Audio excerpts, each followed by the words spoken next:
Hello everyone, आज date है 19 सितंबर 2021 और द हिंदू न्यूज एनालिसिस में आपका स्वागत है। इस वीडियो में हम द हिंदू की इंपॉर्टेंट न्यूज़ को एग्जाम के पॉइंट ऑफ व्यू से डिस्कस करेंगे। नीचे डिस्क्रिप्शन बॉक्स में Telegram channel volcano IAS academy का लिंक दिया हुआ है।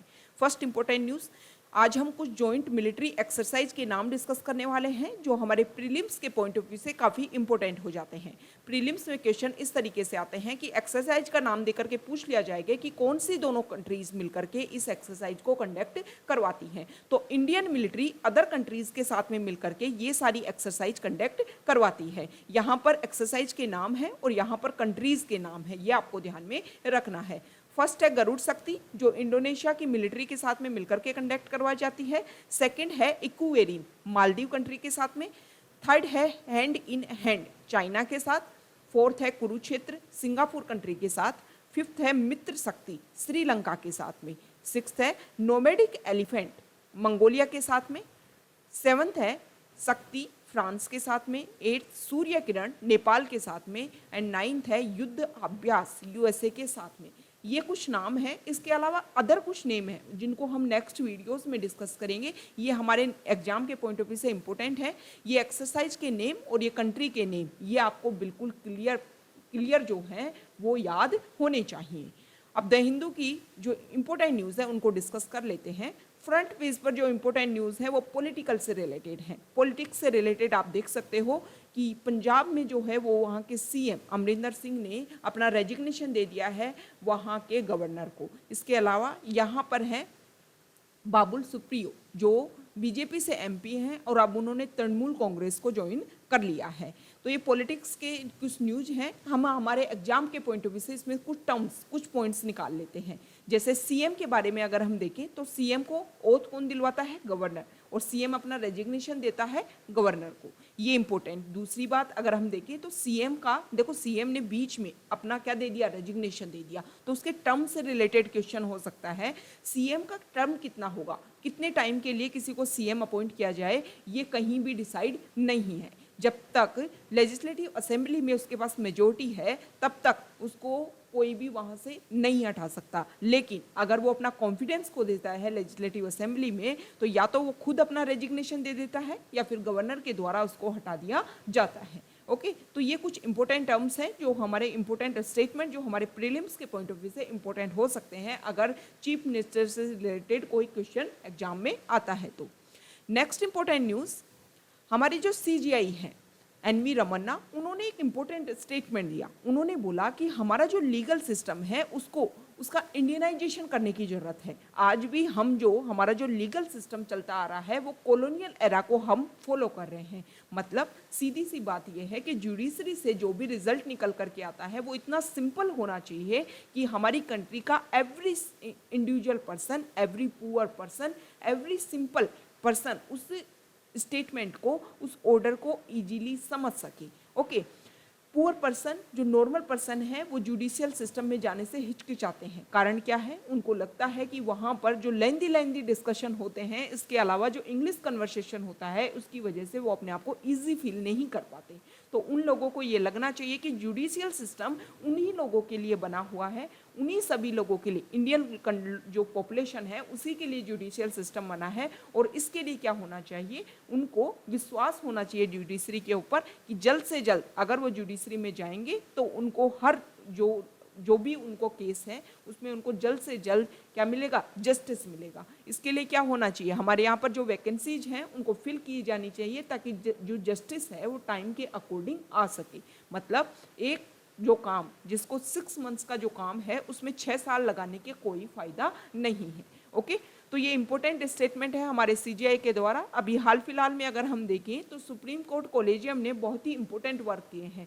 बहुत सारी हमारी जुडिशरी में जो वैकेंसीज हैं उनको फिल करने की वो कोशिश कर रहे हैं। इसके अलावा ट्राइब्यूनल में जो वैकेंसीज हैं उनको फिल करने के लिए भी उन्होंने जल्द ही सेंट्रल गवर्नमेंट को ऑर्डर दिए हैं कि नेक्स्ट 2 वीक्स में आपको ये सारी वैकेंसीज फिल कर देनी है, ताकि जो जुडिशियल सिस्टम है उसके ऊपर लोगों का विश्वास बने। और विश्वास कब बनेगा? जब जो नॉर्मल पर्सन है उनके अकॉर्डिंग जो जुडिशरी है वो फटाफट अपने रिजल्ट प्रोवाइड करवाएगी। ओके, कुछ अल्टरनेट सोर्स की भी बात की गई है। मान लो कोई नॉर्मल कोई क्लैश है, कोई डिस्प्यूट है, उसको बैठ कर के अगर सॉल्व किया जा सकता है तो उसके लिए एक अल्टरनेट सोर्स की भी बारे में भी एनवी रमन्ना के द्वारा बताया गया है।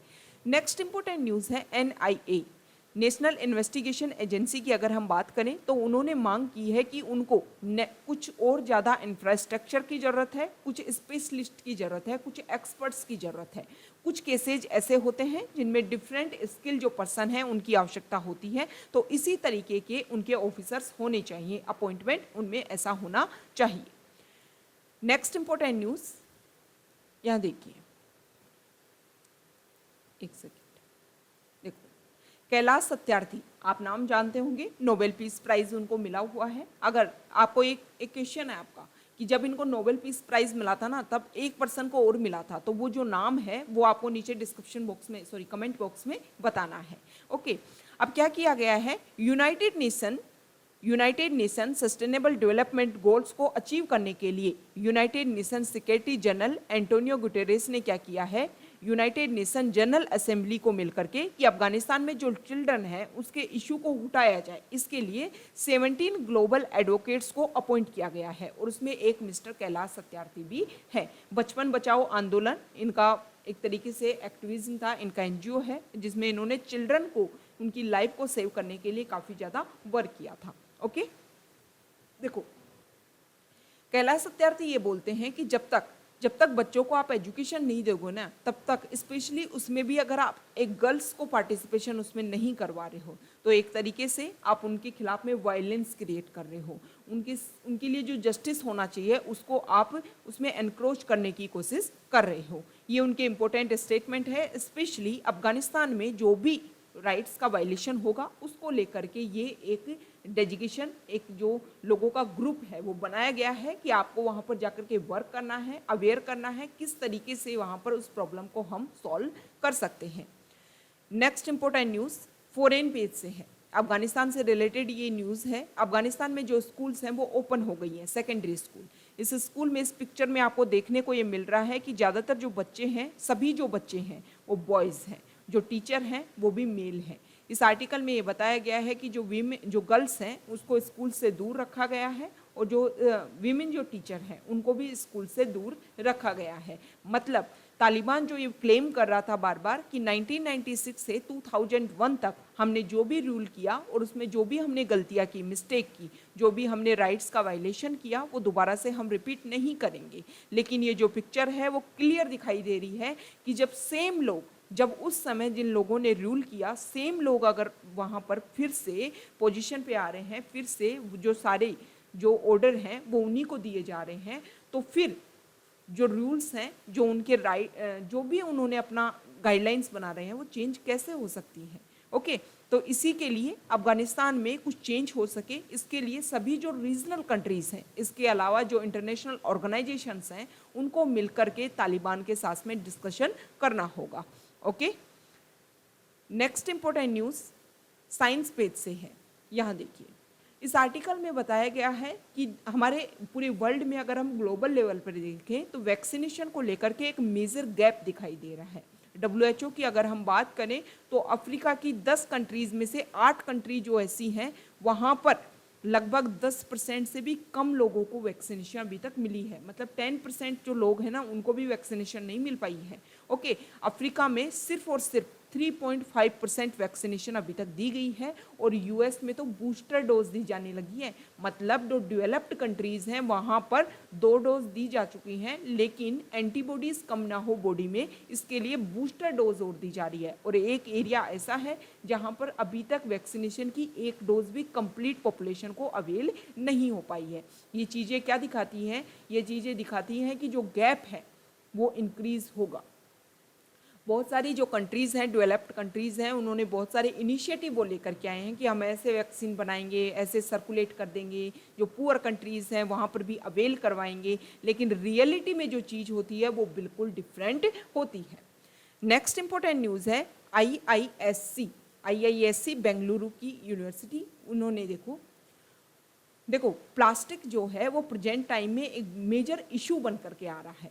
अब जब प्लास्टिक को यूज़ किया जाता है, बाद में जब उसको यूज़ ना करके उसको फेंक दिया जाता है, तो उसका लास्ट अगर हम देखें तो जो भी वाटर बॉडीज़ होती हैं वहाँ पर जाकर के वो जमा होने लग जाता है, और जो वाटर बॉडीज़ में जो भी हमारी बायोडाइवर्सिटी है, जो भी वहाँ पर एनिमल्स रहते हैं, उनको काफ़ी नुकसान होता है, और इनडायरेक्टली जो हमारी फूड वेब है उसमें इंसर्ट हो जाता है प्लास्टिक।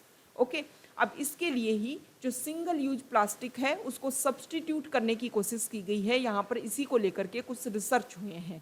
इसमें क्या किया जाएगा, नॉन एडिबल जो ऑयल्स हैं उसको सेल्यूलोज के साथ में मिल करके, अब ये सेल्यूलोज कहाँ से आएगा, एग्रीकल्चर स्टेबल, उससे क्या आएगा, ये सेल्यूलोज आएगा, और उनको मिला करके biodegradable multi use polymer seeds बनाई जाएंगी, और इससे जो प्लास्टिक की प्रॉब्लम है वो इजीली सोल्व हो पाएगी। अब प्लास्टिक से क्या क्या प्रॉब्लम होती है, देखो प्लास्टिक से जो हमारी हेल्थ है वो ख़राब होती है, जो हमारी फूड वेब है उसमें काफ़ी टॉक्सिक जो चीज़ें हैं वो इंसर्ट हो जाती हैं। ओके, अब ये जो स्टेबल है इसका यूज किया जाएगा, अच्छी बात है। दिल्ली सरकार और अदर जो गवर्नमेंट है, स्टेट गवर्नमेंट है, वो इसके लिए वर्क कर रही है कि स्टेबल पोल्यूशन के लिए एक मेजर इशू बनता जा रहा है। इसका अल्टरनेट हमें ढूंढने की आवश्यकता है कि इसका अदर एरिया में यूज किया जा सके, ताकि इससे भी प्रॉफिट मिल सके, और इससे जो हमारे एनवायरनमेंट को नुकसान होता है वो भी कम से कम हो सके। तो ये अच्छा रिसर्च है, अब देखते हैं इसका क्या रिजल्ट निकल करके आता है।